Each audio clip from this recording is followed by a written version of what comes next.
I'm Teisha Bader with Shalom TV's news update for Friday, July the 26th, 2013.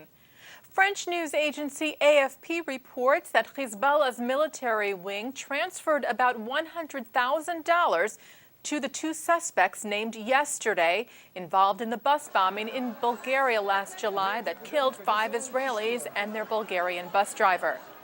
As we reported to you yesterday, the two were identified as Australian citizen Meliad Farah and Canadian citizen Hassan El Haj Hassan. Both men were born in Lebanon.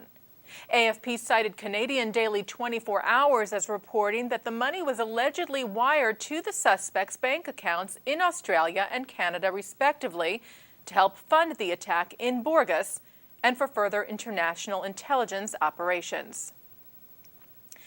The Israeli Policy Forum delivered a letter yesterday to Israeli Prime Minister Benjamin Netanyahu, conveying broad support for the Prime Minister ahead of the resumption of peace talks with the Palestinians. The letter was signed by nearly 140 prominent American Jews, including rabbis, businessmen, and congressmen, as well as philanthropist Charles Bronfman, recently retired Senator Joseph Lieberman, former AIPAC head Thomas Dine, and Harvard law professor Alan Dershowitz. The letter tells Netanyahu, "We recognize that achieving a two-state solution will require a territorial compromise that provides for a Palestinian state without jeopardizing Israel's security. That is why we applaud your understanding that one must be willing to make painful compromises to achieve this historic peace." The letter also expresses hope that Palestinian Authority President Mahmoud Abbas will also be willing and prepared to make the difficult decisions that achieving a peace agreement will require. According to its website, the Israel Policy Forum is a nonpartisan organization whose mission it is to promote Israel's future as a Jewish and democratic state by advancing a diplomatic resolution to the Arab-Israeli conflict. It was founded in 1993 with the support of then Prime Minister Yitzhak Rabin to enlist support for the Oslo peace process. And a bipartisan caucus of Jewish and Hispanic members of the U.S. House of Representatives have expressed their hopes for immigration reform. Co-chairs of the Latino Jewish Congressional Caucus, Representatives Ileana Ros-Lehtinen, Elliot Engel, Debbie Wasserman Schultz, and Javier Becerra, said this week that immigration reform should include a, quote, viable and efficient path to citizenship for undocumented immigrants and smart, effective, and humane border enforcement. The group said as longtime partners on the issue, they called for a system that protects those who flee persecution and reaffirmed their commitment to security, justice, and equal opportunity. The American Jewish Committee praised the caucus's statement. Director of AJC's Latino and Latin American Institute, Dina Siegel-Van, said, "The Latino Jewish Congressional Caucus initiative is critically important," emphasizing that both communities in the U.S. have been actively advocating for long overdue immigration reform. A comprehensive immigration reform plan which passed in the Senate last month still needs to pass in the House. A synagogue destroyed during World War II in Croatia is in the works to be rebuilt on its original site.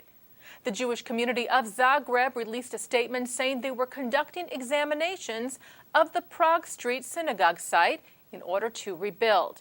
The synagogue, which was built in 1867, was destroyed in 1942 by the fascist Ustasha regime, which ruled Croatia under Nazi and Italian patronage from 1941 to 1945.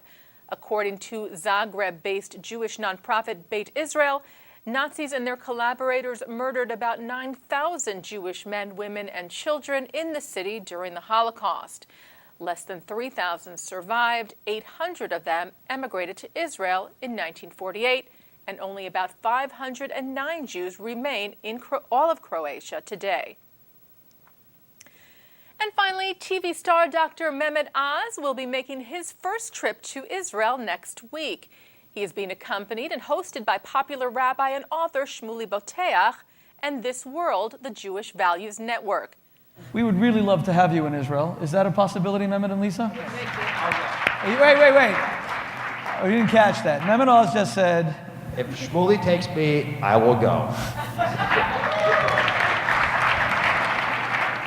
I will take you.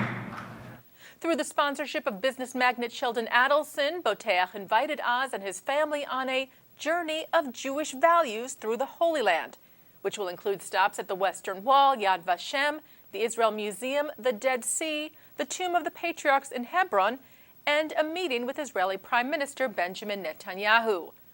Oz, who was born into a Turkish Muslim family, will also make a personal pilgrimage to the tomb of Maimonides, the medieval Jewish doctor who served as a personal physician to the family of Sultan of Egypt, Saladin, and serves as a symbol of Jewish and Islamic coexistence. Boteach recently presented a Champions of Jewish Values award to Oz and his wife Lisa, together with Elie Wiesel and the Adelsons at the annual This World Gala Dinner in New York City. Shalom TV was at the event, and you can watch our coverage on Shalom TV's live channel and shalomtv.com. And that's Shalom TV's news update for Friday, July the 26th, 2013. I'm Teisha Bader. Shabbat Shalom.